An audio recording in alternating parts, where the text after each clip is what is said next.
So,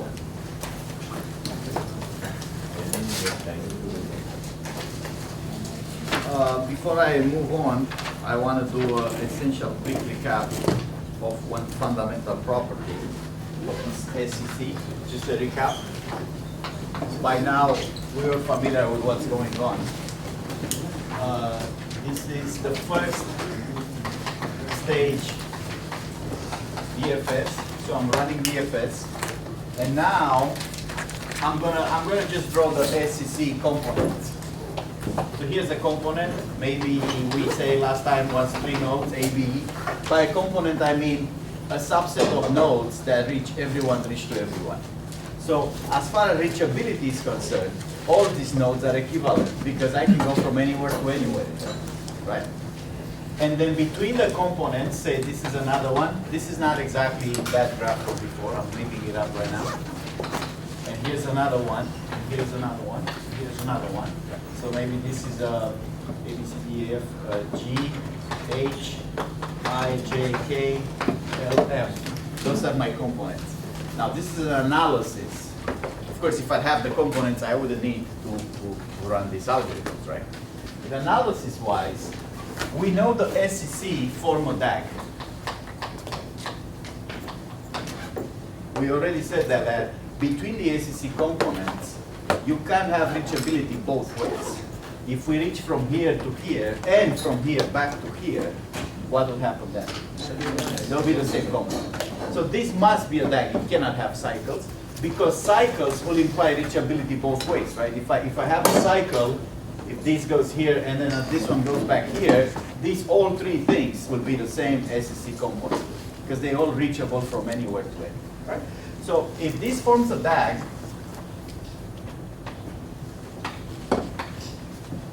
say this DAG, this is the easy part. Knowing that SEC have these reachability properties, easy, undergraduate. In fact, in my country, this is high school, okay? Yeah, because this is easy stuff.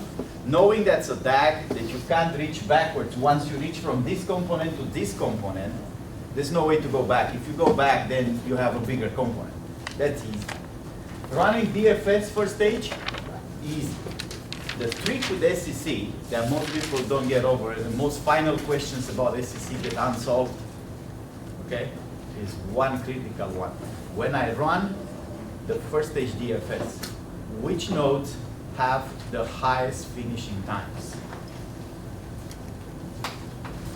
This is the same idea like in topological sort, right? I took a DAG, and how did I sort the graph in topological sort to make it nice on a line?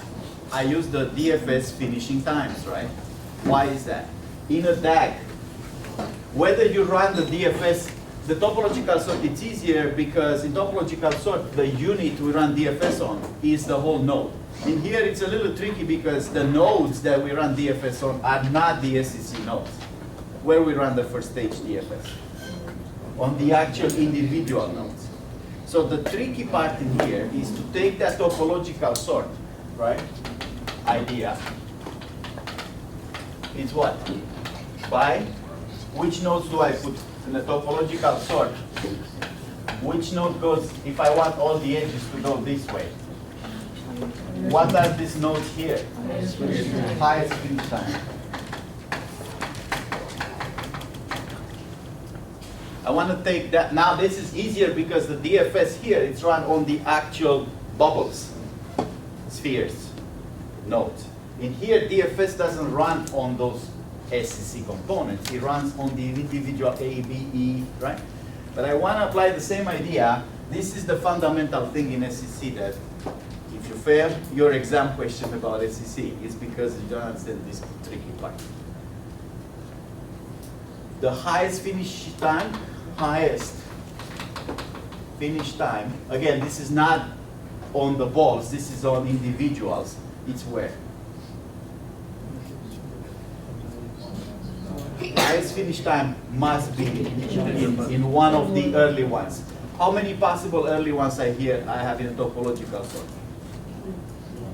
The way this is organized, ABE must be the first component in topological sort because everything else follows from AB. But suppose I have another one here, NOP, that's going this way and this way. Then in topological sort now, which one is first? Either AB or NOP, they're equivalent because there's no edges between them. So I can put any one of them first, right? In topological sort, the first few means they have no incoming edges. So highest f of u must be in either ABE or NOP or whatever, any other component with no incoming edges. No in edges. That is the fundamental property of how SCC works. The reason it works is because when I run DFS, the highest finishing times are in here. This is not the complete story, but that's the critical part of the story. Actually, it's true not just for the first component, it's true for the whole graph. If I have a dependency between any two components, meaning an edge, whether those or anything that's not even directly connected, but there's reachability between here and here, what's going to be the relation of finishing times between those two things? The highest finishing time guaranteed to be on the left side. So you got to go home and spend some time thinking about why is this true.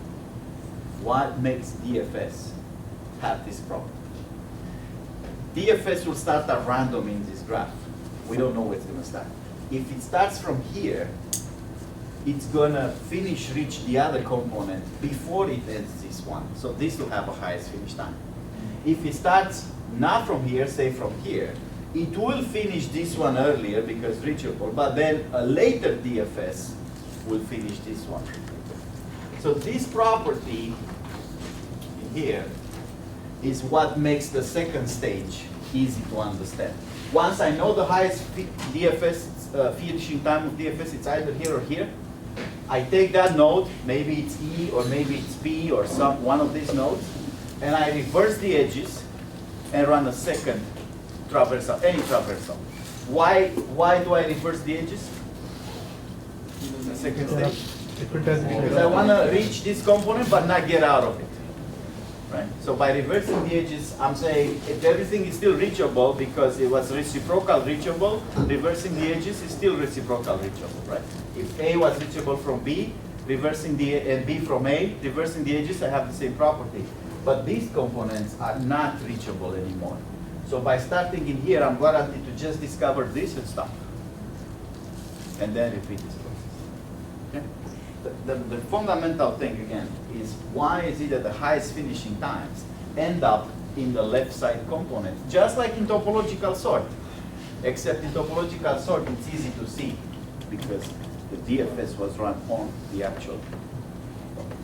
All right. So that being said, we are doing MSTs, right?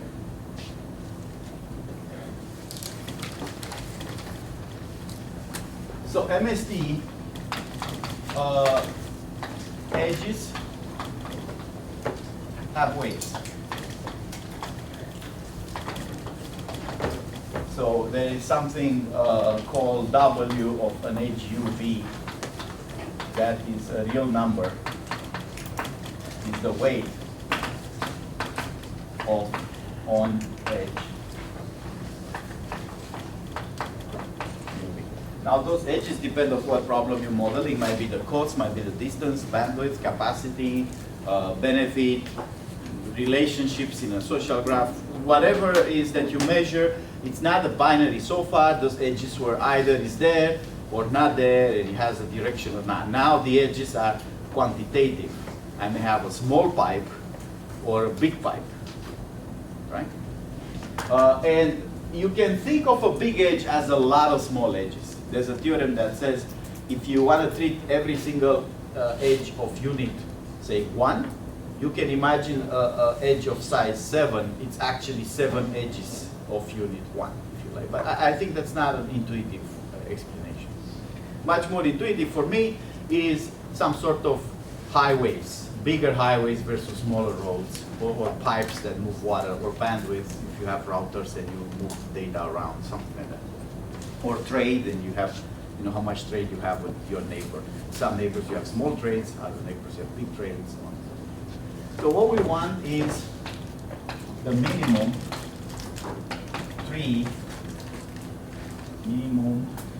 so we have a spanning tree. That is the spanning tree is a subset of edges. That's what the spanning tree is. So the edges of the so let's say spanning. Oh, sorry, I didn't wake up properly today. Spanning tree. I'm going to call it A, and I'm going to say A is a subset of edges.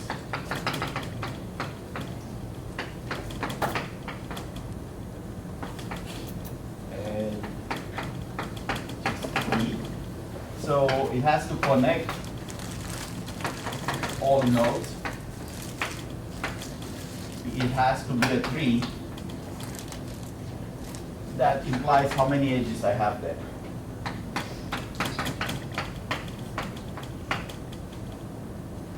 If I have a tree that connects all V nodes, I must have V minus 1 edges. And the minimum is the minimum of the sum of the edges that I select, weights on the edges. So for all edges that I select, I want the minimum. Now, spanning trees algorithms are easy once you get to this property that I mentioned last time at the end of the class. And that property has a lot to do with this optimal solution structure that we've seen before.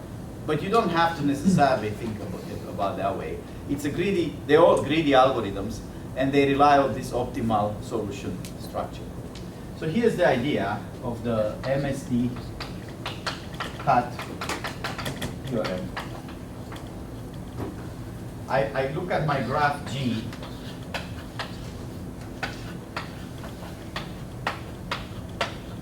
and I say I have a partial A.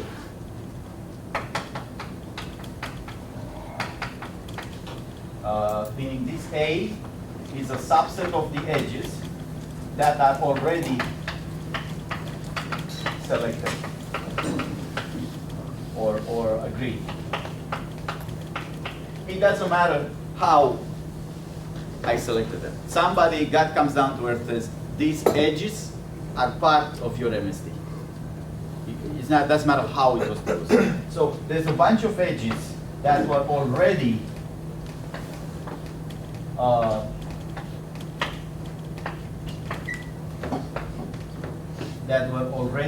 put on. So maybe my graph has much more edges than the ones drawn here. I know for sure these edges are already part of the MST somehow. Meaning there is an optimal minimum MST that contains those edges. Just like we said in greedy and dynamic programming, we say there is an optimal solution of greedy algorithms that includes the previous choices. All the greedy proofs were like, if you make the following choice, that was a greedy choice, this choice can lead eventually to an optimal solution, right?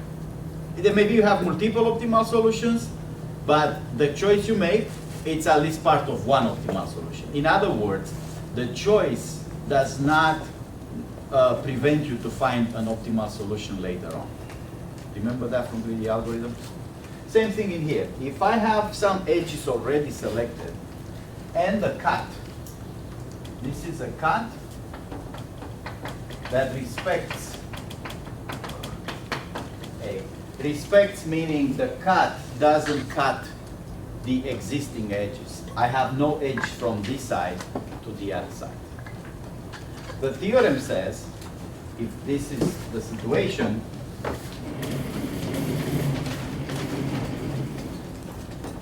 then the edge, minimum edge across cut is a good MST edge to add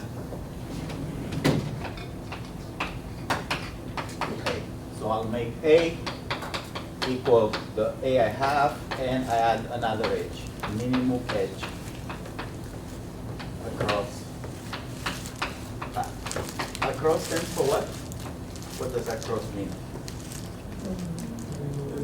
And I'm looking for the minimum edge from one side to the other side, right?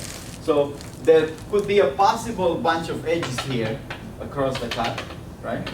That I can select from. The point is I'm going to select the minimum edge. Now this theorem is not an algorithm.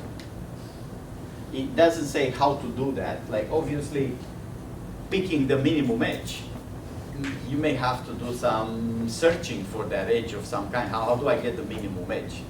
You know, I have to find an efficient way to do that. What the theorem is saying is purely theory, right? It's saying if you select that edge, just like in activity selection, you selected the activity that ends earlier or something like that. It says this eventually grows to a proper optimal spanning tree. In this case, optimal means minimum. Why is that? Why is it that given the edges that already exist, so I can't change those edges. Like I said, it's not my concern who decided those edges to be here right now. But I know they're part of a good solution. There is a minimum spanning tree that includes these edges. So my job when selecting the next edge is to not mess up that solution. If there was a minimum spanning tree that includes those edges, I want to select an edge that still leads me to a minimum spanning tree, right? I don't want to select an edge that makes that minimum spanning tree impossible. Why the minimum edge is a safe choice? This is called safe.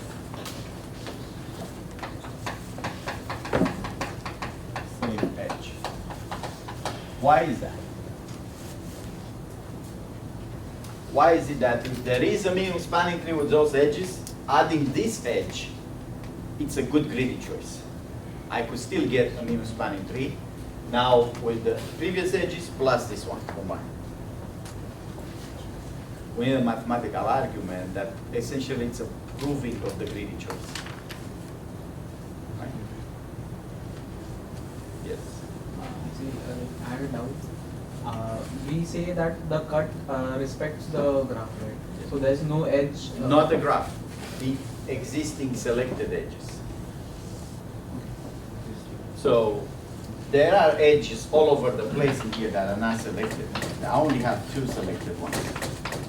The cut respects not all the edges in the graph, but the ones that have been selected so far. Okay? So why is it that this edge that I'm adding here across the cut is good? So because the MST says the sum of all the connecting edges should be minimum. Yep. And if we select something which is bigger than this, we are risking. So why do we have to select something? Because the two ends are not yet connected where we are having a cut. So we definitely have to connect some or the other edges. Right. That's the correct idea, but we need to formalize it a little bit more with an exchange argument like we did in green. Remember how we look at those gradient dynamic problems? We say, okay, let's suppose we put our hands on an actual solution. What's an actual solution? A minimum spanning tree that includes these edges selected. Because that was the property given to me. There is a minimum spanning tree that includes those edges. So if there's none, meaning I started with the wrong foot anyway. Right? So suppose I get such a minimum spanning tree. Either that minimum spanning tree includes this edge, which is good, right? If it includes this edge, I'm good. I selected an edge that's part of the optimal solution. If it doesn't include this edge, that's what he's saying, then it must include a different edge across the cut. Because the tree has to connect everything. If it doesn't include this edge, it must include some alternative edge.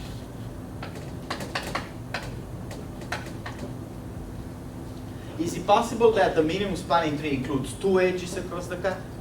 No. You sure?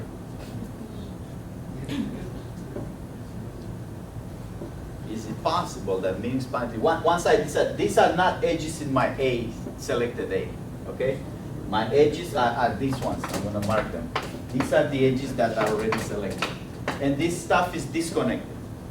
I could choose many cuts. The cuts is just, the only constraint on the cut is to respect the edges. You can't cross the edges you already have. Then, is it possible the minimum spanning tree includes more than one edge across this cut? Definitely possible. Right? Like in this case right here, this might be the actual case. Does that bother me that the actual solution optimal minimum spanning tree includes the edge I selected and another edge? No. So if my minimum spanning tree includes the edge that I selected, that solution that I'm pretending to put my hands on, that's fine. Whatever other edges are included, it means my choice is not bad. It leads to a solution. What happens if it includes this edge and possibly another edge, but not this edge that I selected?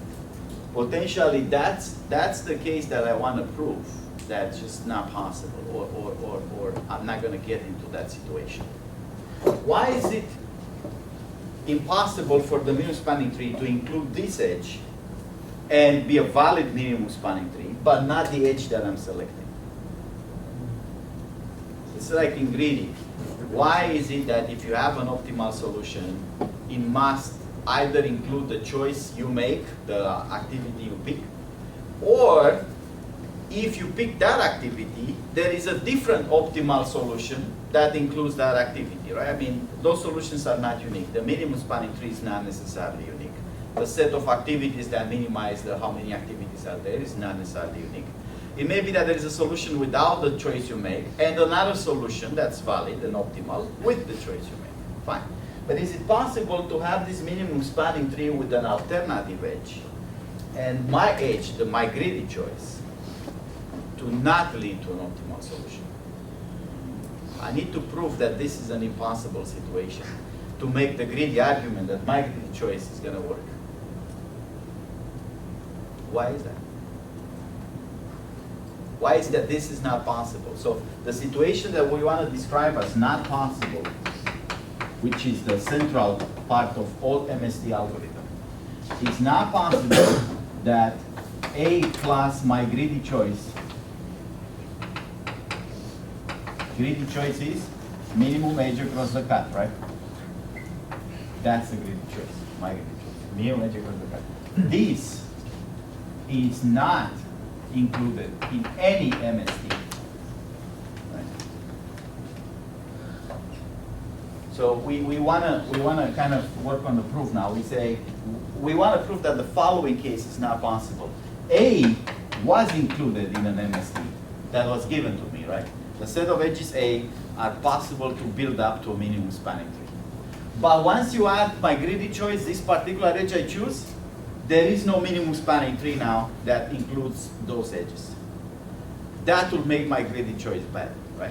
That's when you guys come to office hour and say, here's how to solve that problem, I show you exactly this. Once you make that greedy choice that's incorrect, then you cannot get to the optimal solution anymore. The minimum set of whatever you need is 5, but you're forced to now have 6. Because you remember, if you come and say, here's what I'm doing, and the optimal solution is a 3, and you cannot get to 3 after you make those choices. That's exactly what's written here. Before, A was a good set. You could get an MST from A. But after you make the choice, not possible anymore. We want to show that this situation is never going to happen. So why? This is not a hard problem. I mean, if I make it sound complicated, it's not. It's a very simple exchange argument. Why is it that this situation is not possible? And replace one of the edges in the greedy choice with ours? Not in a greedy choice. In this MST. Yes. We put our hands on an MST that says there was an MST that includes those edges, right? This MST must have At least one edge. an edge across the cut because it's a tree connecting, spanning tree, so it must connect the two sides. If this is not the edge, because once I put this edge, I can't get to an MST. It must be a different edge. Let's say this one. Then how do I prove that that thing is impossible? I take this edge out, I put this one in, and now, do I still have a spanning tree? You sure? We need to work on that argument because this is the kind of thing that's not that clear. So suppose my new spanning tree has this edge here, and I'm saying I want to replace this edge with that edge, and I still have a spanning tree now. I don't think that's necessarily true. We need to fix this argument. Can I have a situation like this? Here's the cut. This is the alternative edge.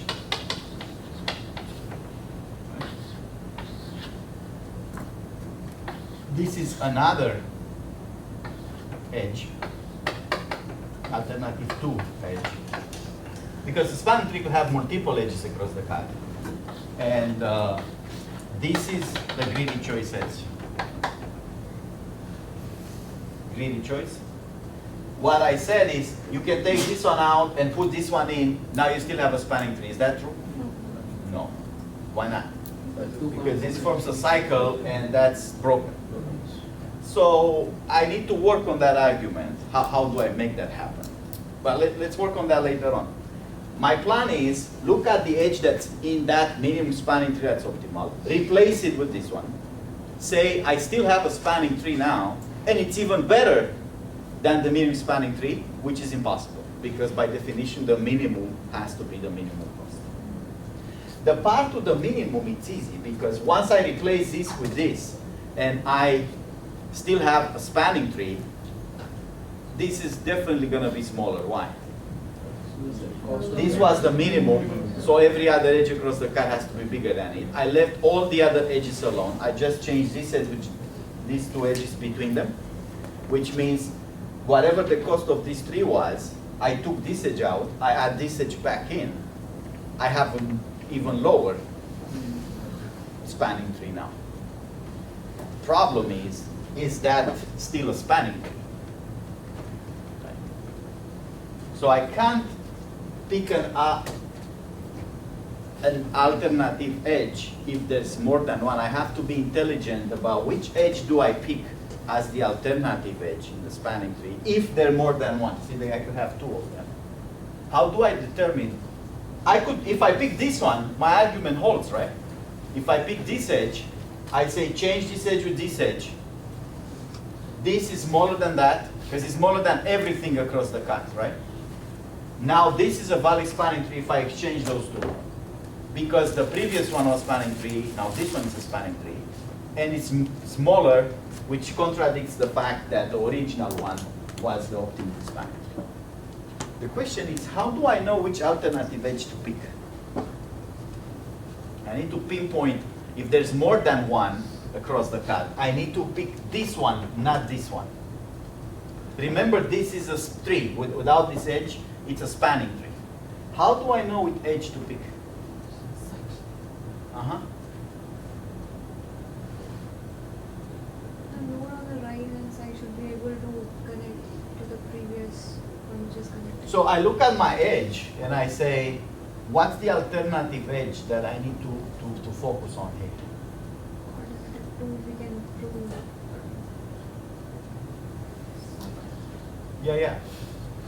I heard the rumor. Side. Why? So how do I determine this edge? If I have multiple edges crossing, all these are alternative edges. How do I know which one to pick? I put my edge in the tree. And what happens when you add an edge to a tree? You form how many cycles? Exactly one?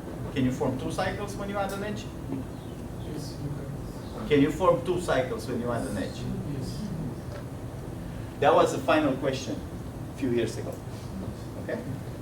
Just fair warning. I have a tree, and I add one edge. One edge without adding nodes. I just add a tree. So now how many edges I have? V edges, right? Because the tree had V minus 1 edges. Right? So exactly one cycle can remove one edge and get the tree. That is not true just for the edge I added. It may be possible to remove some other edge and get a tree. So the point is, when you add an edge to a tree, you form exactly one cycle. And another point in this particular instance is that that cycle must have another edge crossing the cut. Why is that?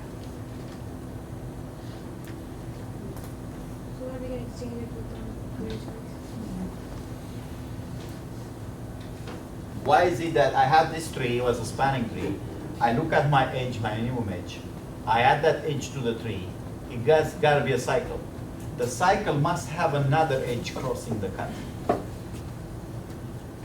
It can be, this cannot be the only edge crossing the cut in the cycle. Then it won't be a cycle. That's an obvious thing, right? It's left and right. If you move from left to right across this edge, and you have a cycle, you means eventually you're gonna go back to the left side somehow, which means you have to cross this cut again. Can this cycle has not one edge, but 3 edges across left to right? So I had the tree, I add an edge to it, and I got a cycle. And I'm saying there must be at least one more edge across the cut. Can I have 3 edges across the cut? Can I go something like, go from here to here, that's my cut, right? From here, go to here. From here, go to here. And this is my GC edge. Right, but it's possible, right? My minimum spanning tree, the one before, this is not part of my spanning tree, because that's what we're trying to prove here, right? Our proof says this is not part of the spanning tree. That's what we want to prove, right? If the greedy choice edge is part of a minimum spanning tree, we're happy. We don't need to worry about it. Right? The question is it possible to have a solution obtainable, and once you add the edge to mess it up? It's not possible. So be careful here when you add an edge to a minimum spanning tree. Of course, there's other connections here, right?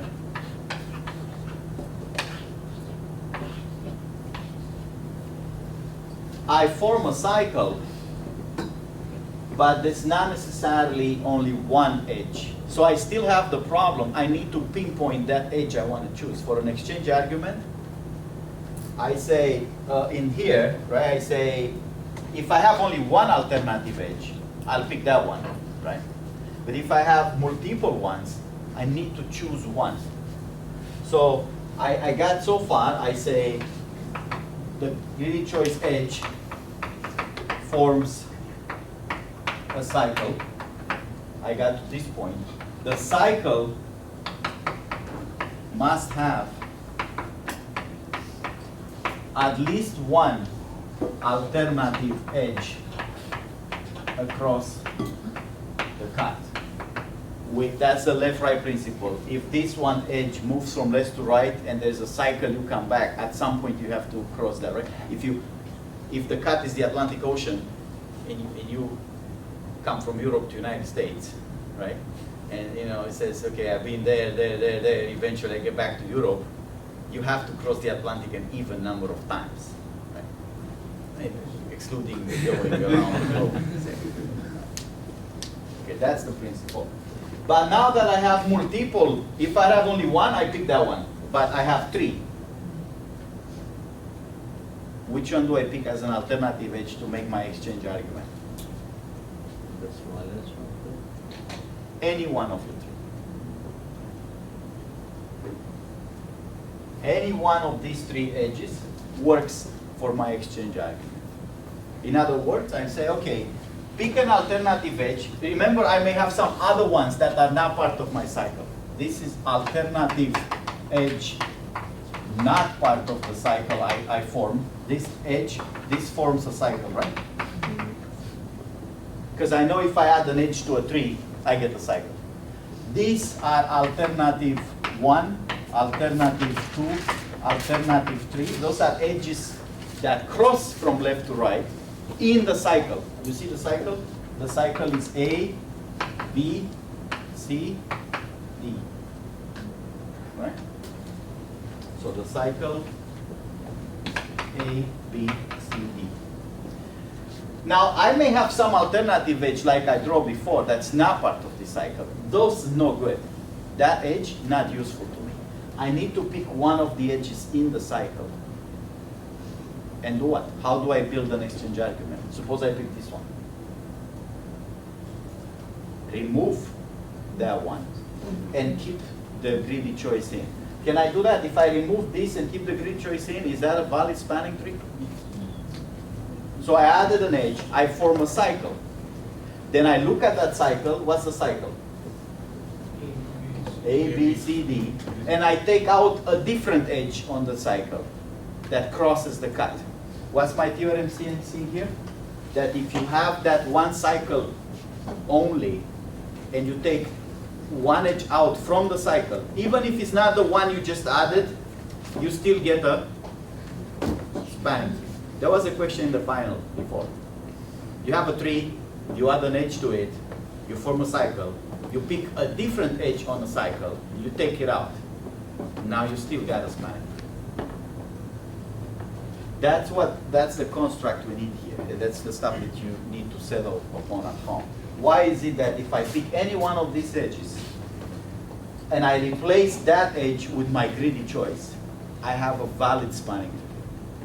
Meaning if the previous one was a spanning tree, this one after the exchange, right? So I'm going, now what? Choose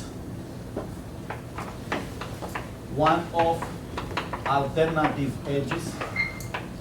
Again, the property is that they are part of the cycle and they cross the cut. Right? That's the alternative edges. They are part of this form cycle and they cross the cut. And replace it with greedy choice, meaning with this edge, that's the minimum. I'm in the situation that I think the minimum is not part of spanning tree again. If that would be part of spanning tree, I wouldn't worry about it. And I want to prove here two things happening. I still have a spanning tree, and it's better. The better part, it's easy. Right? Why it's easy? I took one and I replaced it with a different one that was smaller. Smaller is by definition because my greedy choice is the smallest across the cut. So any other edge across the cut, any one of these alternative edges has to be bigger than it. So the better part, maybe smaller. That's what better means. It's easy because you take something, you put something smaller, and everything else stays the same. I got a smaller tree. Why is it still a spanning tree?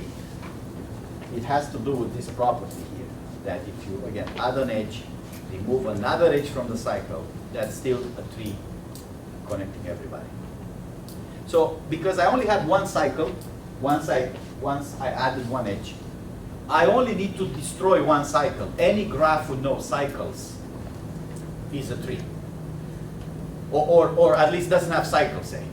The last part I need to prove here, so I added an edge, I formed a cycle, I took any other edge out of the cycle. Why is everybody still connected? Why is spanning? Spanning means it's connecting everybody. That's another proof that you can make. Any graph that has v-1 edges and no cycle must be a spanning tree. So another final candidate. We have a graph, undirected. The number of edges is v-1. And there are no cycles. Right? prove that everything is connected. This E connects all nodes. In other words, E forms a spanning tree. I can't have disconnect. If I have V minus 1 edges and no cycles, you gotta have a path from everybody to everybody in this tree. There's no way to have separated sides. You can prove this by induction, for example. So I think we're done here in saying I found my greedy choice, this minimum edge across the cut. I know if I add this edge to an existing spanning tree, it's going to form a cycle. It's guaranteed because the V edge, the spanning tree has V minus 1 edges. The next edge is guaranteed to form a cycle. I look at that cycle. My next point is there's got to be another edge across the cut in that cycle. That's the principle of Europe versus United States. You can't just, you have to cross an even number of times to end up in the same place. I pick any one of these alternative edges in the cycle, and now I make the exchange argument. Take that one out. The theorems there says you still have a spanning tree. That's the undergraduate material on trees. You still have a spanning tree. And it's better than before because I took a big edge and I added a small edge. That's a contradiction. That says, okay, you got to the point where it's not possible. You can't contradict the fact that this was, the original one, was the minimum spanning tree. Means you can get a better one. All right. So now, this is theory. We're not worried about running times here. Right? We just say, if you somehow pick the edge that's minimum across the cut, you can just greedily add that edge to your spanning tree. And just keep doing until, how many edges do I need total? V minus 1, right? When I get to V minus 1, I know I'm done. Good. So what's the difference between spanning tree algorithms? If they all based on this principle, find the minimum edge across cut, how can two algorithms be different? They define different cuts. In my example here, again, those are the edges selected. I could have a different cut. The only property of the cut is respect the edges. I can't have a cut crossing one of the existing edges, but I could have this as a cut if I want to. I could have many cuts. Right? Any way I cut that I don't cross one of the existing edges, it's a good cut. So different spanning tree algorithms would keep different, would define different cuts. So let's do two of them that are the very popular one. So actually, I'm gonna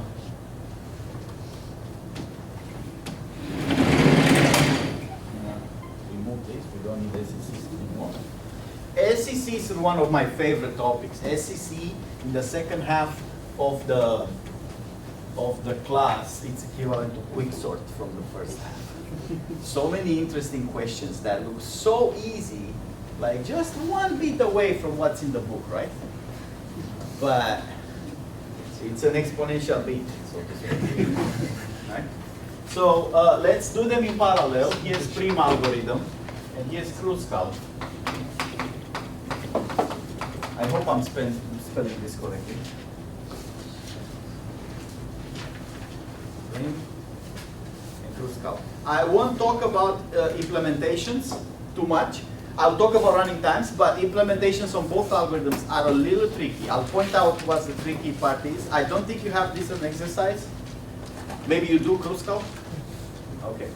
So we're not going to measure how well engineered is this stuff, because to do it perfectly, like the best possible engineering on either one of those, requires some things we don't do. You can do Kruskal and Prim reasonably well, but not optimal. If you want to do optimal, each one of those, Fibonacci, Prim requires Fibonacci heap to be optimal. Kruskal require efficient union sets. Yeah, the two unions, how do you construct the union easily from two sets? So those are things that you can, if you really want, you can study, and we can talk about our office hours. For the purpose of implementation for the homework, if you don't have the best possible implementation, that's fine. So what happens in Prim? What is the cut? Again, the difference is how do they define the cut?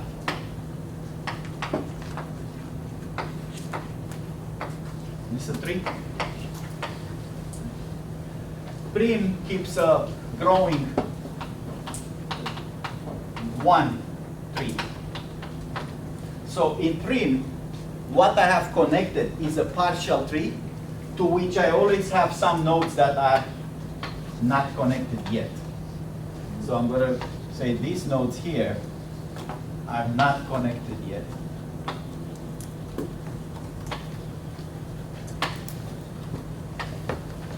So, but currently I only have one. To keep this process going, I must define the cut in a certain way. Can I define the cut this way?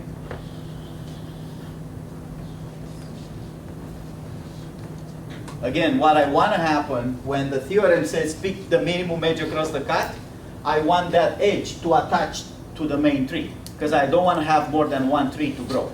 If I define this cut, am I guaranteed to get an edge that clicks to my current tree? No. Why not? Maybe the minimum edge is this one. I don't know.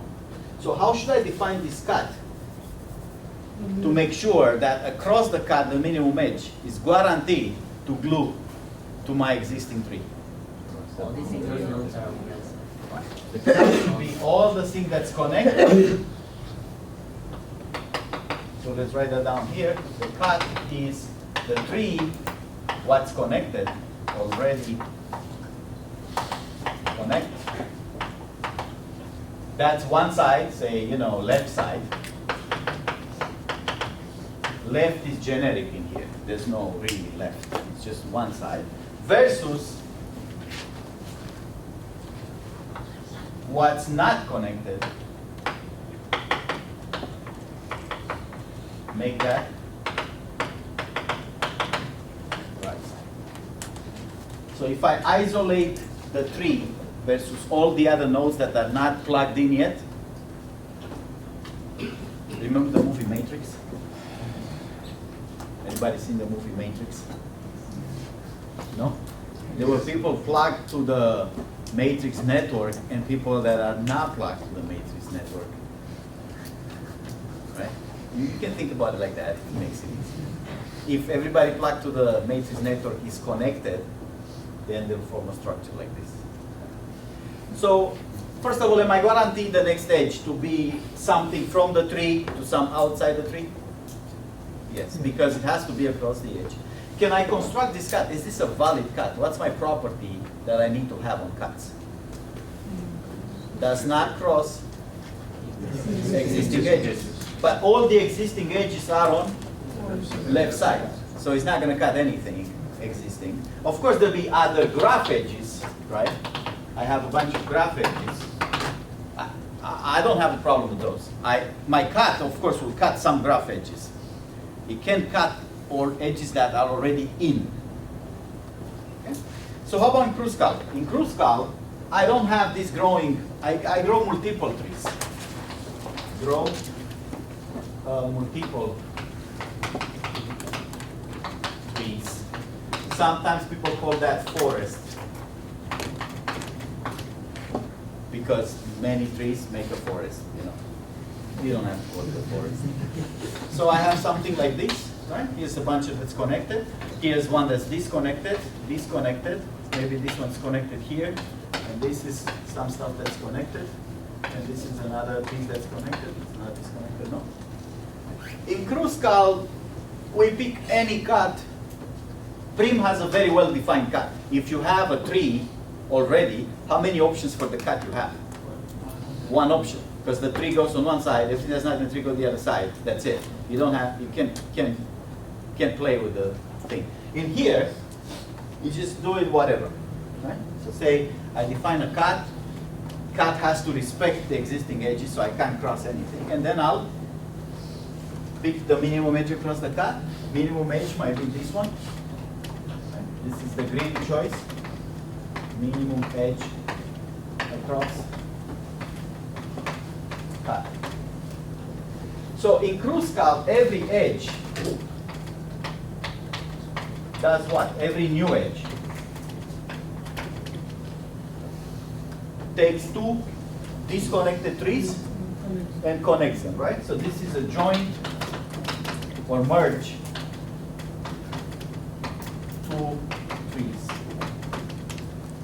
in Prim, a new edge does what? So no towards Adds one node to the growing tree.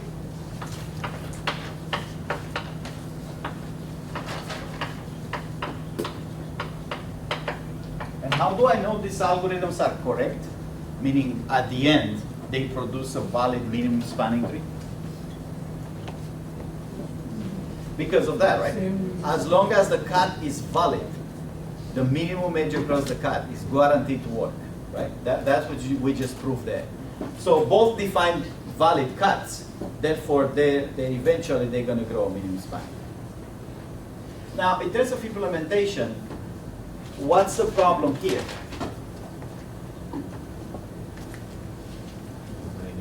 So the, let's say, engineering problem. Extract min, I need a Q. And I need an extract min on next edge. Right? I need to say, given my current tree, what's the minimum edge from the tree to outside the tree?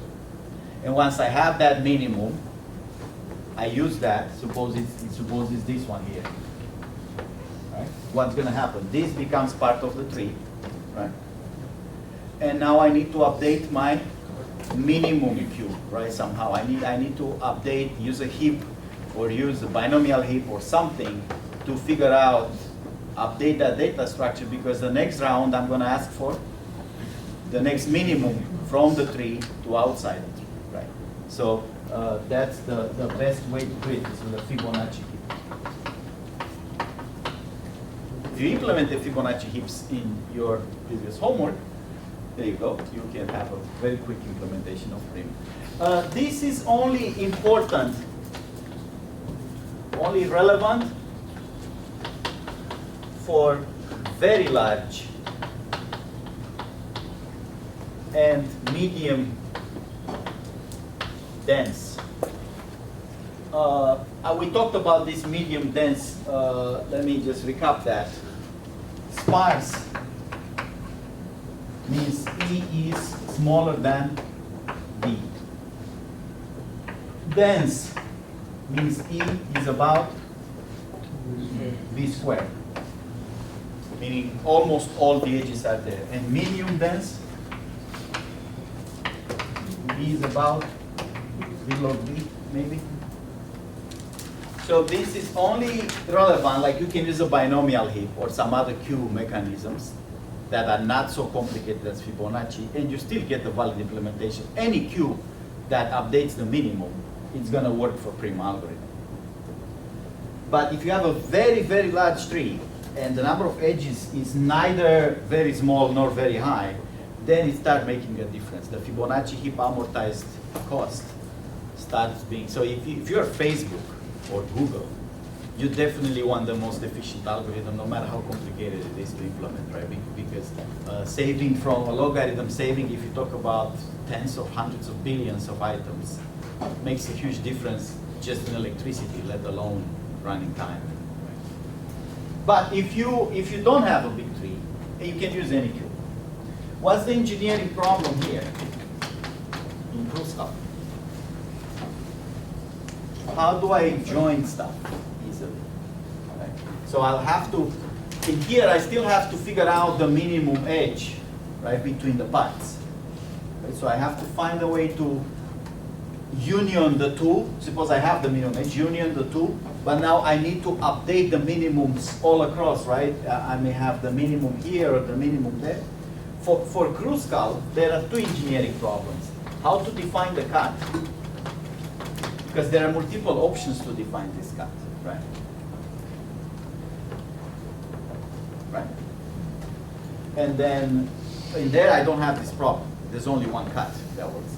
And then how to do the union of two trees and update the minimum. So I won't spend a lot of time on this in class, But this, neither one of those is a trivial problem. It's not the kind of thing that, okay, it's very straightforward, run it, no problem. You have to think about how to do this.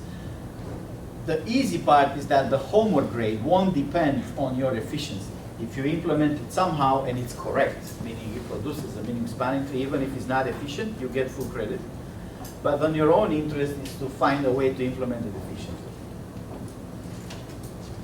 My last slide on minimum spanning trees contains a table with running times. So when you look at those slides, there's here a table with Kruskal versus Prim versus different density graphs. What's the running time on all of them? And that's where this case is made, that for a medium graph. Medium density, large graph, you probably want to use the Fibonacci. Okay, that's finishing up the intro to graph, so to speak. The material that more or less you should have seen when you were an undergraduate student. Perhaps it's not in this detail, like the cut theorem proof. The theorem you should have seen before, but maybe not know exactly how to prove it in detail. The next step up, which we're going to start today, we missed 1 or 2 lectures, so I can't drag it. If I drag it too long, the problem is I don't get to any really interesting stuff like approximation algorithm or linear programming, which might make a difference for you. That's getting into the PhD scope a little bit. This kind of stuff, it's pretty standard master material, but if we start discussing simplex algorithm or randomization, that's more interesting. And I do want to do that. That's why I'm rushing up a little bit on graphs. But keep in mind that for your education, in particular for interviews and such, not knowing linear programming or randomization might be okay. It's a good plus to have, definitely. But if you go to an interview and say, sorry, I didn't study the simplex algorithm, I don't think you get rejected. You didn't study that, okay, it's PhD level material, so maybe that's fine. If you go to an interview and say, I don't remember the shortest path in a graph or something like that, you're out, okay? So while I'm trying to push here to get to some interesting things at the end of the term, you really must make sure that this is okay before you move on, right? The final won't have randomization algorithms in it, so as far as the grade is concerned, this is important. So let's do, I want to keep this picture here, and I want to introduce the concept of the shortest path.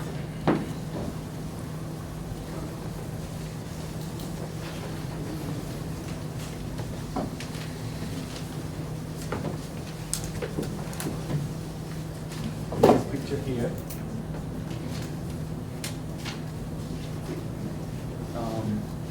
Start here. Shortest path, I'm going to call it SP, from U to V is the path, minimum path, right? A path, of course, is a sequence of edges with connecting vertices. So this is my node U, and I'm going somewhere, somewhere, somewhere, and I end up in V.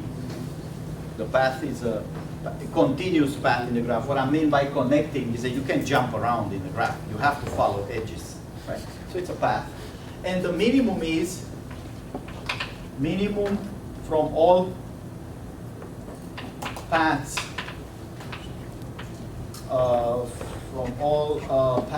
right? From U to V is the minimum of all the edges in the path. So like before, these edges have a weight.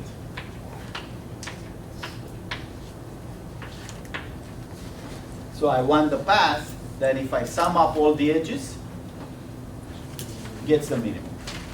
Let's make few interesting observations here. Number one,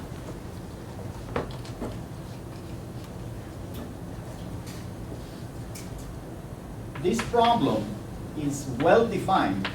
You're going to have to explain me what that means in mathematics. Well defined. If there are no negative cycles. This is something we need to define first. What is a negative cycle? Anybody wants to make a guess? What's a negative cycle? A negative edge is what? Negative weight. What's a negative cycle? So there are two possible concepts here that one might get confused. It's either the sum of the edges have to be negative, or all the edges have to be negative. Is the first one. This means the sum of the, when the edge is in the cycle, right? Take all the edges in the cycle, the sum is negative. It's not that all edges have to be negative. I could have, here's -3, +1, -2, +1. Is this a negative cycle? Yes, because the sum is -3. So now that we said what's a negative cycle is, I'm saying if there are negative cycles in the graph, the problem of shortest path problem, not well defined. It's not like it doesn't have an answer. The problem doesn't make sense. Not defined, not well defined, it doesn't mean we cannot solve it, it's too hard. It means the question is ill-posed. Why is that? If I have a negative cycle, like for example something like this, right? This is my node U, this is my node V, right? And this is negative, -3, +1, -2, +1. What's the shortest path? I do that, right? Which is what? I keep looping that negative cycle, and what's going to happen to my path total weight? It goes to minus infinity. It's now well defined because the minimum, it's arbitrarily close to minus infinity. So for these problems, when this is shortest path, we cannot have negative cycles. Can we have negative weights? Is the problem well defined if I don't have negative cycles, but I have some weights that are negative, right? So, but it is well defined if there are negative weights, but not negative cycles. So the problem makes total sense, and the path could be negative, right? The path could be negative. There is a minimum, because I don't have cycles, the minimum might be negative, but not minus infinity. So that's observation number one. Observation number two, if I get a minimum spanning tree, I'm going to make a claim and tell me if it's true or not. The unique, remember when we said in the, for every two nodes in a tree, there is a unique path between them? If I have a tree, how do I get from one side to, from here to here? There's only one way to go, right? Yes. Could be two ways to go? That's another interesting question. Why in a tree I can't have two different ways to go from here to here? That will form a cycle. So there's no unique way. So if I build a minimum spanning tree, I get between any two vertices a unique path. I'm going to say that unique path is the shortest path. So in other words, if you get an MST, the path from anywhere to anywhere is the shortest path. True or false? That's another final question. True or false? Hmm? False. You have to show me a counterexample of this. There is a minimum spanning tree that is the minimum total weight, but some paths in the tree are not the shortest paths. Is it guaranteed to have at least one shortest path in the tree that's a minimum path? Okay, not all of them, but if I get the MST, can I at least say there are at least some shortest paths in this MST? How about the minimum edge? Minimum edge globally in the graph. Is the minimum edge guaranteed to be part of the MST? Yes. Why? Because in any cut where those two have to be connected, If it's it not, will be if the minimum edge is not part of MST, I put it in, I apply the cut theorem, I put it in, form a cycle, I look into that cycle, there must be some edge bigger than the minimum one. I take that one out. This is a valid spanning tree that's better than the original one. All right. Okay, so this is false. Keep that in mind, that if you get the MST, you don't get the short necessarily. However, we need a mechanism. This mechanism was nice, right? Define a cut, see what happens across the cut. What happens across the cut is the next stage you need. We need a mechanism that's not that one, not that simple. It's not greedy in that sense. But I'm gonna define here a mechanism for how one can do this. So in shortest path algorithms, the easy version, we call it single source shortest path, SSP. That means single source shortest path. And what I mean, we want the shortest path from you to everywhere. So we're not asking for a particular UV. We have a source, let's call it S. S is the source. And we say, I want the minimum path from this source to everybody in the graph. So I'm asking for a lot of shortest paths, not just one, right? I'm asking for how many shortest paths? B minus 1, assuming it's connected, some of this S might not be connected to everyone in the graph, and if it's not connected, it's not connected. Right? If I build this, if I have S, and I've got my shortest path to everywhere, and those shortest paths might be, the shortest path to here might be part of the shortest path to here, right? I mean, that's possible.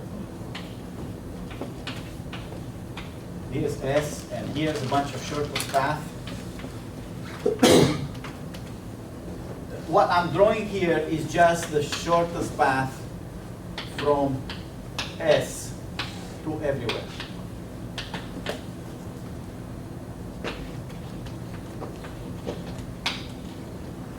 So again, I'm only plotting the edges that are part of some shortest path from S. Is this going to form a tree?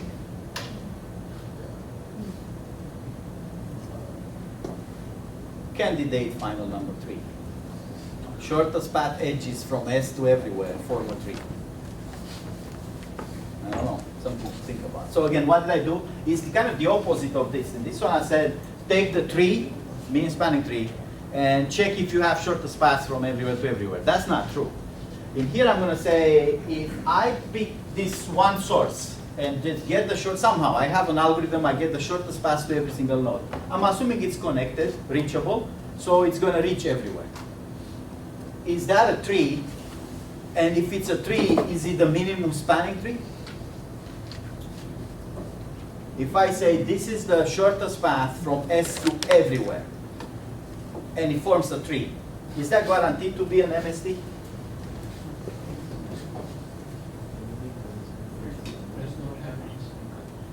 Again, what I do, I pick as S, and I got shortest path to everybody else in the tree, and I'm plotting the shortest path. So I'm only using edges that are part of some shortest path from S to somewhere. If an edge is not part of any shortest path, it's not in that drawing. Number 1, is that a tree? Number 2, is that a minimum spanning tree? It's a spanning tree because it reaches everywhere, right? I just said, assuming it reaches everywhere, it's a spanning tree, but is it the minimum? Minimum, meaning the sum of the edges is the minimum you can get by spanning a tree. Why not? Because you're only considering one source and then building upon it. There could have been a minimum edge between other. Okay, so is it a tree? Yes. Yes. Why is it a tree? If this is the shortest path to here, and this is the shortest path to here, there's no point having this edge. Because if that would be part of the shortest path, can this edge be part to the, say, the shortest path to here, to say, okay, this is my shortest path to this node, right? So that's why I have those two edges. This is my shortest path to this node, so that's why I have these edges. But to get to this node here, the shortest path must go this way, so I need this dotted edge. Is that possible? No. Right, from cycle, but why is not possible? Because When you run that, If the path, the shortest path to this guy passes through this point, let's call this U. If I need to pass through U, I'm gonna use the shortest path to U, which is this. I don't need to go around. So the shortest path has a very, very dynamic programming optimal solution structure, which is obvious. We should write that down. Shortest path optimal solution. If the path from,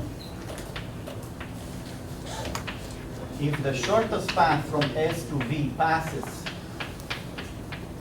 through U, then if the shortest path from here to V goes through some node U, then the partial path from S to U must be shortest path, right? And the path from U to V must also be a shortest path. If this is optimal from S to V, then this gotta be optimal and this gotta be optimal. Because if there'll be a better way to get here, I will use that way. If there'll be a better way to get here, I will use that way. So this is a very, very optimal solution structure oriented, right? To get a path that's shortest, the components of it have to be optimal. Okay, back to this problem. Is it a tree and is it a minimum spanning tree? I think this is easy to disprove. If the minimum edge is from two nodes in the tree, right? Say the minimum edge in the tree, this guy is 1, everything else is 1,000. Is between V and U. That edge, I just said, gotta be part of the minimum spanning tree, right? Didn't we just say the minimum edge is part of the minimum spanning tree? But that edge is not gonna be part of this. Or is it gonna be part of it?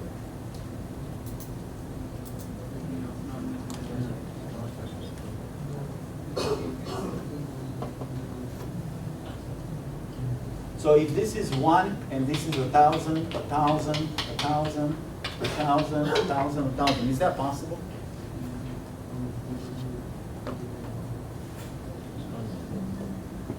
Can I have a tree like that? Wouldn't some shortest path at some point include this edge?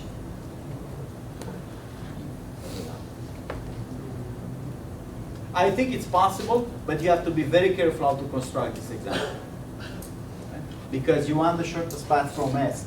If every shortest path, if this edge is at the periphery at a fixed number of edges, like 2 edges, every edge has 1,000, 1,000 on it. Every shortest path will be either 1,000 or 2,000. And then using this edge, I need to first use 2,000, which make that path too big. So I think this is easy to prove, but you have to construct a careful example. This may be taking some time to prove. The part that this forms a tree. So we did this both ways. A minimum spanning tree is not guaranteed to give the shortest path between every pair of nodes. And if you construct the shortest path from S to all other nodes, you get a spanning tree, but it's not the minimum spanning tree. Those are two different problems. Okay, the mechanism we need to do this is to have an estimated shortest path.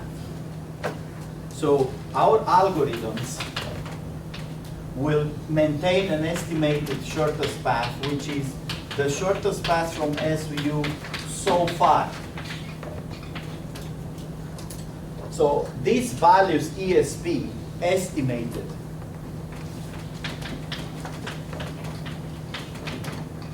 Eventually, when the algorithm is done, they're gonna be the true shortest path.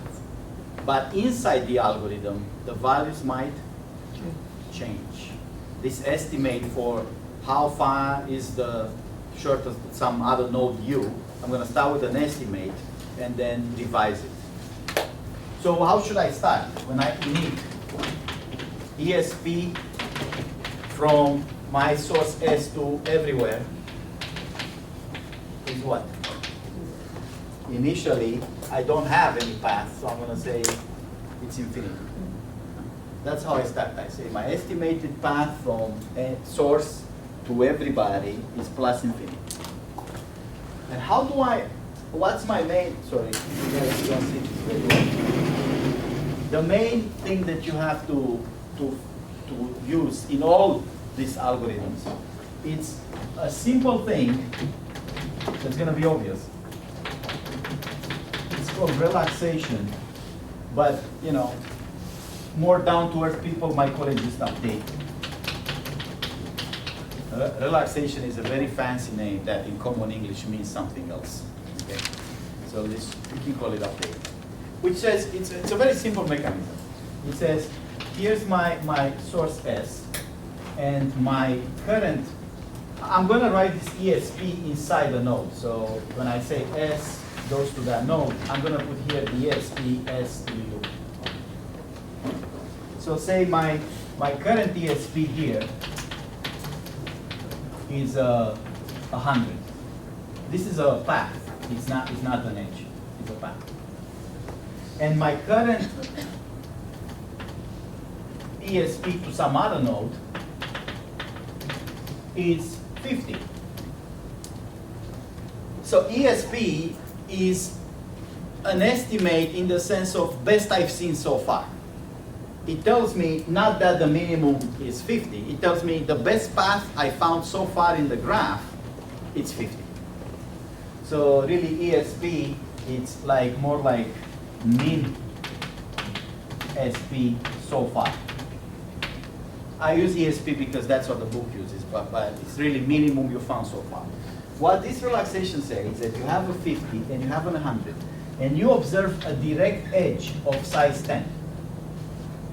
What should I do? Update the ESP of this guy with what? That's it.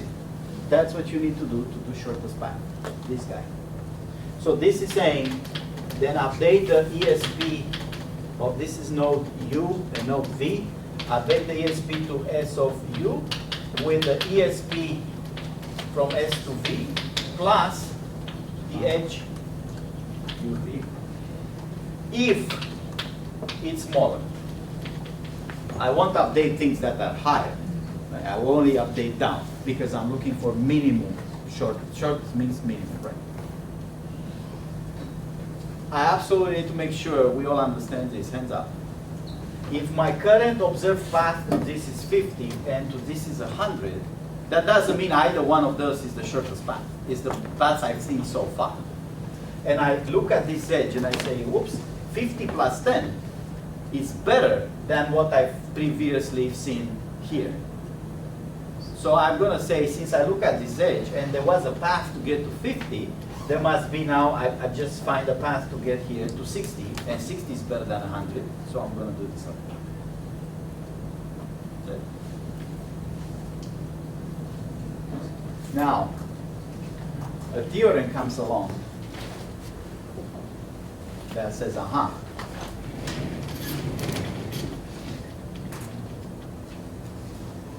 Theorem of the shortest path. That's not required in undergraduate material, but the proof is required in master level. If shortest path, this is like I put my hands on the solution that I don't really have, sort of mechanism. It's an analysis. If the shortest path from S to U is really S to say intermediary R1, intermediary R2, all the way to intermediary RK, all the way to U, if that's truly the shortest path. Okay. With two movies, we'll have to join them somehow, if we can find some video editing skills. All right, so we all agree to this principle, relaxation principle, and we say we relax the edge VU by name. You can say you relax the two paths or whatever, but the people talk like I relax that edge. What I'm saying here, if this is the path you need to find, you can find it for sure if you relax these edges in order. Of course, the problem is you don't know the path, right? If somebody will tell you, verify this path for me, I give you a path and I say, it's the shortest path. How would you do it? You relax the edges in the order of the path, and you see what you get, right? Because the theorem is saying if you relax in that order, you get the minimum path. So SP, if you relax, but what happens if I relax them out of order? This one, then that one, then that one, then that one, then that one. Can I still get the shortest path? Not necessarily. The theorem is saying you have to relax edges in the order of the path. So this is an easy mechanism if you know the path. Because you just go in that order. But of course in a graph, you don't know the shortest path. You have to find the shortest path. Does it make sense what I'm saying? So first of all, why is this true? What is the previous theorem saying? If this is the shortest path, what must be true? The shortest path to R1 must be this edge. Is that true? The shortest path for S to R2 must be this sequence of two edges. And the shortest path R1, R2 must be this edge. So on and so forth. If this is the shortest path, any subsequence of it must be a shortest path. So now if I have the order, the true order of the path, what's going to happen when I relax this edge? I'm going to have the shortest path up to here, guaranteed. So the proof of this theorem, which we're not going to do complete, but I'm going to give the idea by induction on K, this intermediate variable. That says the induction statement is if edges S to R1, R1 to R2, R2 to R3, all the way to RK minus 1 to RK are relaxed in this order, then the shortest path from S to RK is found. Found meaning ESP, the current estimate from S to RK, is the true shortest path.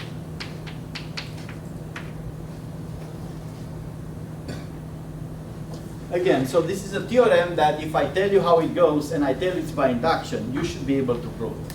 Right? If this is truly the shortest path, once I relax this edge, the ESP in this node will be the correct shortest path. Right? Once I relax the next edge, if I already have the current, so the phenomena is that after I relax K minus 1 edges, I've got the shortest path up to RK minus 1.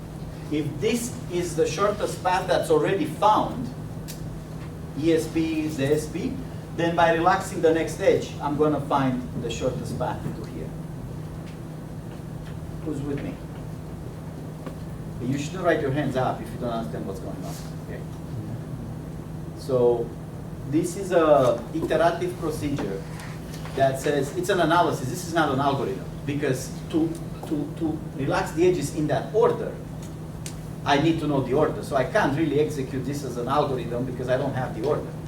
But if I have a proposed path, or I have to verify a path, if I relax the edges in this order, I'm supposed to get the shortest paths everywhere.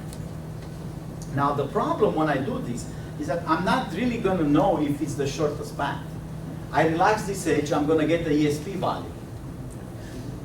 It happens that if this was the right order, that ESP value is truly the shortest path. But algorithm wouldn't know that unless somebody says this is the shortest path.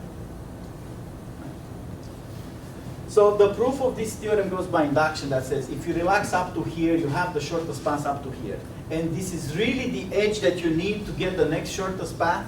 Then when you relax it, you actually get the shortest path. Okay.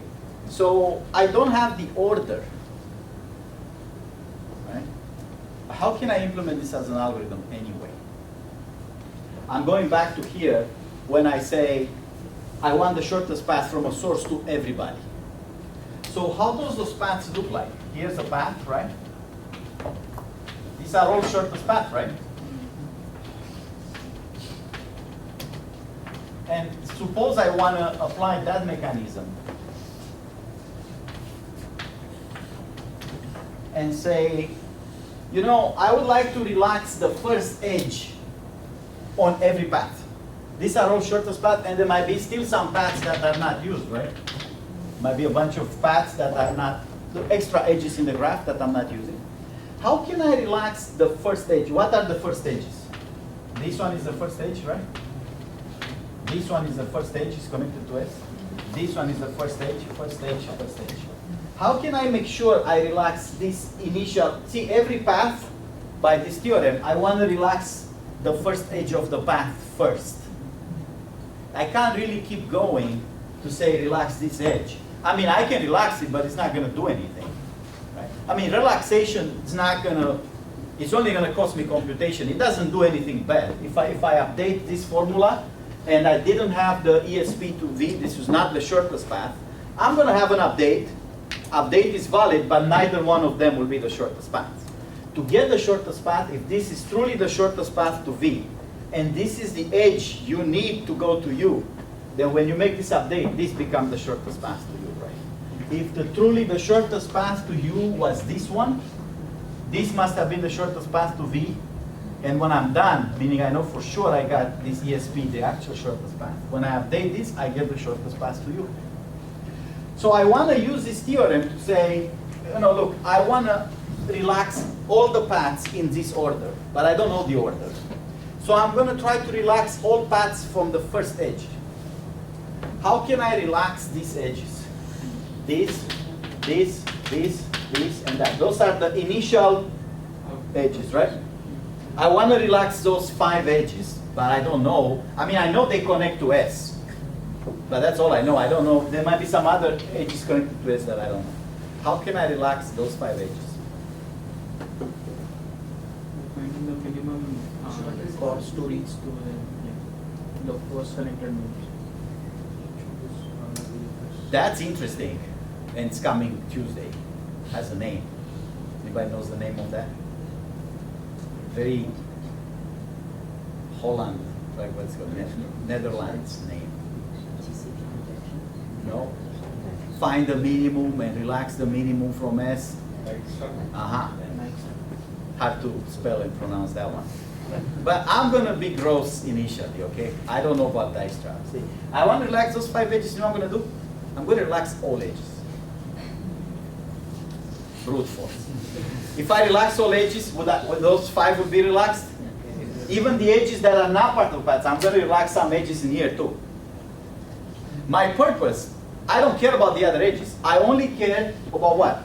The edges that are immediate adjacent to S on the shortest paths. Those are all the edges that are right close to S. Right? So if I relax all edges, I'm going to do this one, this one, this one, this one, and this one, which I don't know which ones they are, because I don't know which edge are the ones I have to end up using them. But if I relax all edges in the graph, E edges, I'm going to include those 5, right? Then what's my plan? Okay, I've got all the shortest paths to these nodes, even though I don't know that. Right? My algorithm wouldn't know. I need to relax the second edges. Which ones are the second edges? This,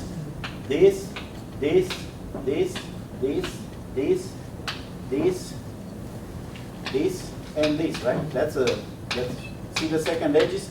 Those are the second edges of every path. How can I relax all these edges? First minimum. Just relax all of them. If I relax all of them, I'm going to relax those 5, right?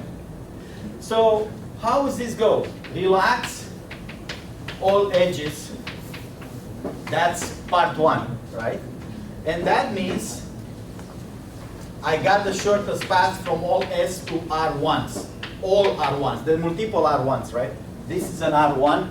This is an R1. This is an R1. This is an R1 because generically speaking, R1s are all the intermediary nodes on shortest path at one edge from S. So if I relax all edges, I get all this. My purpose is to go in this order, but I don't know who's R1, who's R2. But whoever's R1, by relaxing all edges, I'm going to relax the edges close to S. Right? Then I do what? Relax all edges. The second time, now I got all the shortest path from all S's to R2. That's guaranteed by this theorem. It says you've done it in order. Of course, I applied brute force. I done a lot more work than necessary because I always relax all edges, and I probably need just 5% of them. So by the time I relax the second time, all these edges have been relaxed first the first time. So the theorem holds. You relax this edge before you relax this other edge, even though I use a lot more computation than I need. So I keep doing this. Relax all edges. What's the maximum length of a path? Shortest path. How many? V or E? V, because I won't have cycles, right? All cycles are positive, and that means you're never going to include a cycle in the shortest path because you're better off not using the cycle. So how many times I need to do this? V minus 1 times? And now I've got shortest path from S to everywhere. By every time I relax these edges, I relax a lot more edges than I need. I only need the ones, the round 1 edges, but I don't know which ones there are, so I relax all of them. Then I need around 2 edges, but I don't know which ones there are, so I relax all edges. Then I need around 3 edges, I don't know which ones there are, I relax all edges. So this, how much effort is here? Relax all edges, how long is that going to take? Every relaxation is a very short 1 unit computation, right? So how many computation times are in 1 round?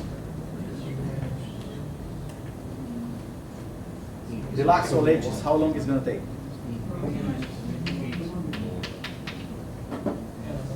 I have to go through all edges and relax them. And relax them is of all 1 computation, because this is of all 1 computation.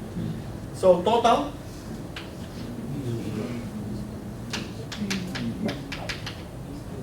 I'd have to do it 3 times. This has a name. The guy who made a career with this algorithm, right? Bellman-Ford.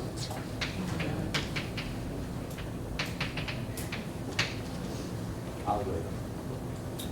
It relaxes all edges just to get the ones that are at the periphery of the spanning short path tree. If you think of these trees, it's the easiest way to understand Bellman-Ford. I relax all edges, but I only need the ones close to S. I don't know which ones they are, so I relax all of them. Next round, I need the second round of them, but I don't know which ones they are, so I relax all of them. Keep doing that, and the theorem is going to say, okay, every path has been relaxed in order, and you've done a lot of extra computation in the process, but nevertheless, you obtain the shortest path from S to S. Now, if I go by what you're saying, wait a minute, I don't want to relax all of them. I want to look from S. I start from S, which is easy because I have S. Where should I go first? What's easier to relax? What makes more sense? What's more likely to be part of my shortest path? The minimum edge, right? So I do that one. I do some updates. I still do relaxation. All these algorithms are based on relaxation procedure. But I don't want to relax all edges like an idiot, right? All the time, relax all of them because I don't know how to select them. At some point, I need to declare to say, this node here, that's done. Meaning, without relaxing all the edges, I'm going to need to conclude this, so far, it's guaranteed the shortest path. So in other words, the more intelligent algorithm, Dijkstra, will say at some point, you know that this is done. Meaning you relax them in order. In Bellman-Ford, we never know what edges we needed to relax and which ones we relaxed just extra. We just say relax all of them because that includes the ones you need. In Dijkstra, we're going to do some effort to make sure not at all nodes, I don't need to know that all shortest path to all the round 1 level is correct. It's done. I need to know just one of them. If I manage to say this so far is guaranteed the shortest path, then I can go updating from here, right? If this was the shortest path to get to you, I could look around and see what I can update from you now. So the advantage is not that I'm gonna have all round one done, that's impossible. I'm gonna have some node in round one done, like maybe this one. And then I can update from there, because once you know for sure you have the shortest path, you can update further, right? The problem is, if we don't know this is the shortest path so far, relaxing the further edges may not do anything. Remember, the theorem only works to say you have to relax this after you relax the previous ones in order. So in Dijkstra, we're going to have one node for sure that we know it's relaxed in order, and we keep going from that node. In that sense, this would be similar with the Prim algorithm.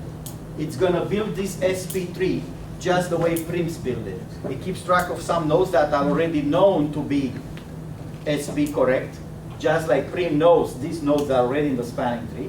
And then every time I'm going to proceed, I'm going to add one more node. So that's Dijkstra. And there will be another homework for minimum spanning trees. Shortest paths. Now, shortest paths are of two kinds. From a single source, like S. Who needs that? What kind of practical problem says I want the shortest path from S to everywhere? Distribution center, right? I'm Walmart and I serve an entire community. I distribute water from a station. You know, those kind of things need the shortest path from a single source. Or if you are centered on you, I need to go my distance to all the points I want to go. You know, I want to go vacation, and here's the distances to all the vacation points from me, because I don't care for somebody else. But the other ones is the shortest path of all pairs from everywhere to everywhere. That's a different kind of problem. You can solve that one by solving this one for every node. If I solve this S from every node for every single S, then I get the paths everywhere, but that's not efficient, right? All right.